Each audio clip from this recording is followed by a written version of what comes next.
बिस्मिल्लाहिर्रहमानिर्रहीम। अस्सलाम वालेकुम। आज हम करेंगे unit number 8 circles, class 12 mathematics.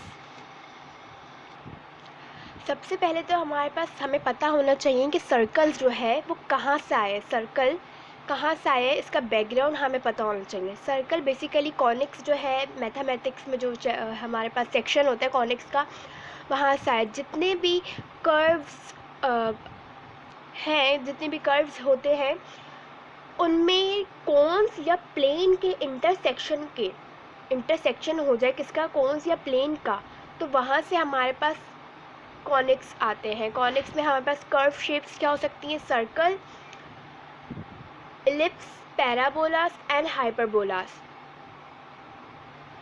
Circle में सबसे पहले हमारे पास क्या आएंगे, कॉनिक्स। कॉनिक्स में कर्व्स जितने भी हैं, कितने हैं हमारे पास कर्व्स, पहला है सर्कल,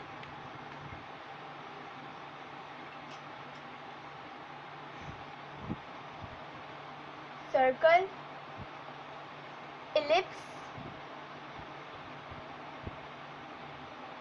पैराबोला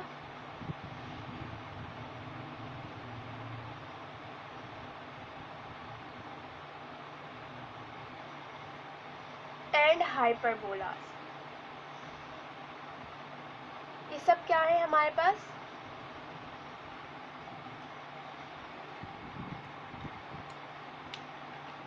ये सब हमारे पास कर्व्स है, आर कर्व्स,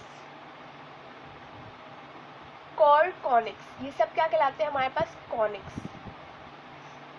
तो हमारे पास सर्कल की क्या डेफिनेशन आ सकती है कि सर्कल जो है वो कर्व शेप पे, हमें पता है ये सब क्या है, कर्व शेप है, जो क्या कहलाते हैं, कॉनिक्स कहलाते हैं। हमारे पास सर्कल की डेफिनेशन आ गई। इसी तरह कोई आपसे एलिप्स पूछ ले, एलिप्स की डेफिनेशन ये बोल सकते हैं, पैराबोला और हाइपरबोला। बेसिकली सब क्या होते हैं, कर्व्स होते हैं जो कॉनिक्स में आते हैं। ठीक है जी। सर्कल जो है हमें पता है कि सर्कल होता है,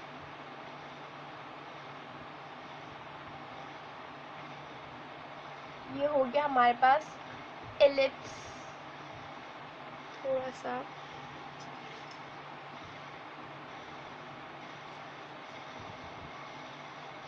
क्या है, एलिप्स। और हमारी अर्थ की शेप क्या है, एलिप्स है, एलिप्टिकल है।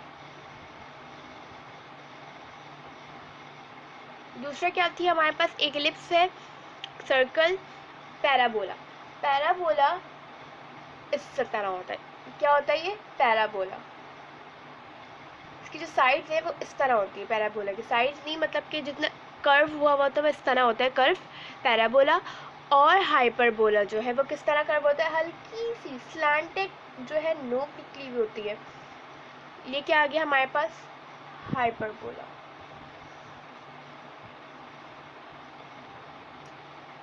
ये चारों जो है हमारे पास शेप्स आ गई। फिर अगर हम डिस्कस करें कि सर्कल्स जो है वो एनालिटिकल ज्योमेट्री का चैप्टर है। एनालिटिकल ज्योमेट्री क्या होती है, जो स्ट्रेट लाइन होंगी उसका चैप्टर है, किसका, सर्कल्स एनालिटिकल ज्योमेट्री का चैप्टर है। एक ग्रीक मैथमेटिशियन था जिसने स्टडी किया कॉनिक्स को और इसको डिफ़ाइन किया। उसने कॉनिक्स को स्टडी किया और उसको डिफ़ाइन किया, किसका सेक्शन, राइट सर्कुलर कोन का सेक्शन, इसको डिफ़ाइन कर दिया। अब एनालिटिकल ज्योमेट्री में हमारे पास कॉनिक्स क्या होंगे, कॉनिक्स होंगे, कॉनिक्स हमारे पास क्या होते हैं, एक ऐसा पाथ या फिर लोकस ऑफ पॉइंट। लोकस हमारे पास क्या होता है, लोकस मैं यहाँ पे लिख देती हूँ। लोकस हमारे पास होता है different points.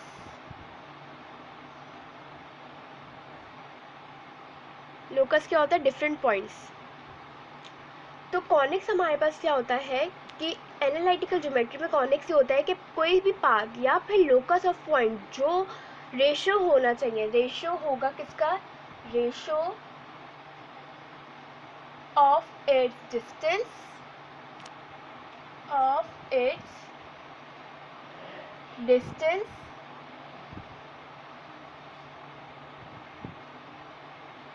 From fixed point, from fixed point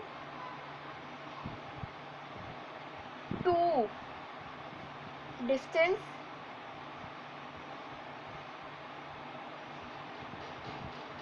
from a fixed line. fixed line होगी और एक fixed point का जो distance होगा वो क्या होगा, constant. रेशियो किसका होना चाहिए, एक फिक्स पॉइंट का और फिक्स्ड लाइन का. ये हमारे पास इनका रेशियो अगर कांस्टेंट आ गया तो हमारे पास क्या कहलाएगा, वो कॉनिक्स. अगर इनका रेशियो क्या आ गया, कांस्टेंट, तो वो क्या कहलाते हैं, कॉनिक्स कहलाता है. तो ऐसे हमारे पास जो मैथमेटिशियन था, ग्रीक मैथमेटिशियन था, उसने स्टडी किया था कॉनिक्स को और उसको डिफाइन किया था किसका section, right circular cone by planes का. अब राइट सर्कुलर कोन क्या होती है, हमें पता है कि हमारे पास जो कोन होती है वो किस तरह की होती है,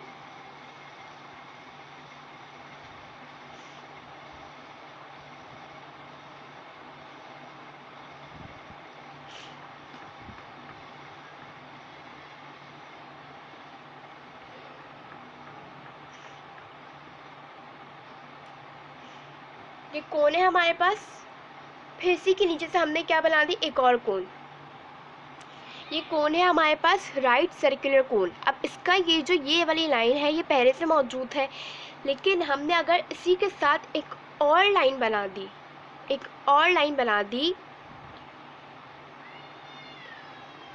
तो ये जो है हमारे पास क्या कहलाएगी, ये लाइन,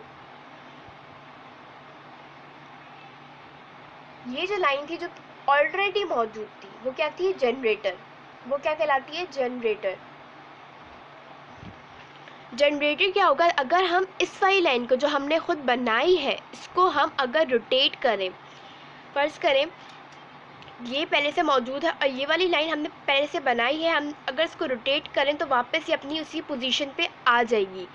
तो जिसकी मदद से, ये तो लाइन पहले से मौजूद थी, जिसकी मदद से ये वाली लाइन जो थी हमारे पास रोटेट हो रही है, वो वाला जो लाइन कहलाएगी जनरेटर. इसकी मदद से ये वाली लाइन क्या हो रही है, थी रोटेट हो रही है, तो ये वाली लाइन जो थी हमारे पास क्या कहलाएगी, जनरेटर. फिर इसका जो फिक्स्ड पॉइंट होगा वो क्या कहलाएगा, वर्टेक्स. ये है हमारे पास फिक्स्ड पॉइंट, ये क्या कहला रहा है, वर्टेक्स. वर्टेक्स क्या बताया मैंने आपको, वर्टेक्स होता है फिक्स्ड पॉइंट. Fixed point.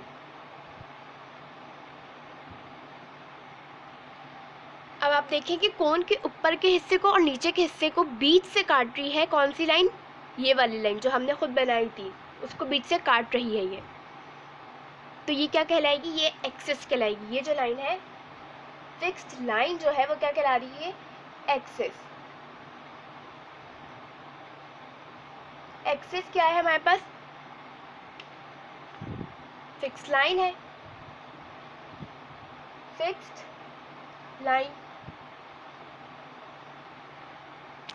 और किस पॉइंट पे, देखें एक इस पॉइंट पे और एक इस पॉइंट पे, कोन के ऊपर के हिस्से को बीच से ये क्रॉस कर रही है. तो ये वाला पॉइंट हमने इसको P नाम दे दिया, इस वाले पॉइंट को हमने Q नाम दे दिया. P और Q क्या है, सेंटर है, इसके सेंटर पार्ट है ना, सेंटर पार्ट को बीच से कर दिए, लाइन क्रॉस कर रही है, तो ये क्या कहला रहे, ये सेंटर कहला रहा है. ये जो पॉइंट है जो मैंने ब्लैक से किया हुआ है, ये क्या कहला रहा था, सेंटर.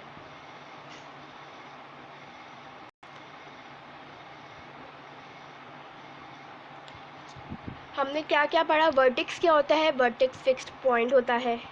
एक्सिस पढ़ा, एक्सिस क्या होता है, फिक्स लाइन.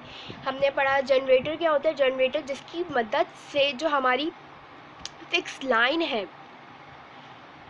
एक्सिस जो है वो रोटेट करे. ये मैंने बताया हुआ है. एक्सिस क्या होता है, फिक्स लाइन. वर्टेक्स क्या होता है, फिक्स पॉइंट. ये क्या है, जनरेटर. जनरेटर की मदद से ये मूव कर पा रहा है.